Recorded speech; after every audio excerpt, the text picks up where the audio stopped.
He's starting to get a little bit concerned about house prices rebounding. We saw from the CoreLogic numbers earlier this week, a pretty chunky increase. 1.5%. Yeah, and Sydney even higher for the month-on-month figure.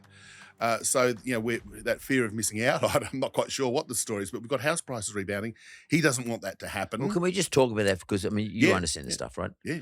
There's nothing to buy. So, Yeah. I mean, there's Oh, half the oh. stock available for sale on any 1 month at the moment.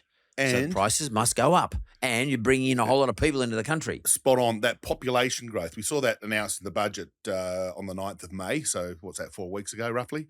A big increase in immigration. Now, part of that's a catch up from COVID when no one came. We know that the labour market is short of skilled workers. So, yep, fine. I think that's an important part. And Australia's a good immigration country. However, be careful what you wish for in a sense, because like good red wine, you can have too much. Immigration's good in moderation, but what we're seeing happening right now, and as we touched on earlier, building approvals are in free fall. Not many people are building a property right now. Apartments, townhouses, even individual houses. Pretty weak numbers.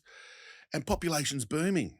So even though interest rates have gone up, 375 basis points since May last year, and that dampens how much you and I can borrow and all this other part of the housing affordability question. The number of people coming in when there's almost no, I won't say no supply, when supply is squeezed, it puts prices up. Supply and demand. Think of your economics 101, everybody. If you've got demand booming through population growth, you've got supply not responding because people aren't building many houses. What happens to prices? They go up. And that's compounded, Mark, by the fact that, again, another good thing for the economy, foreign students are studying in Australia again. Great.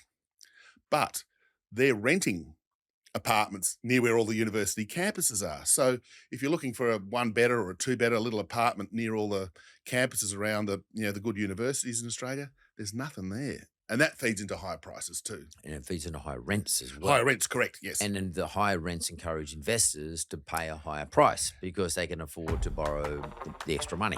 And hence we've got this little turning point higher in house prices.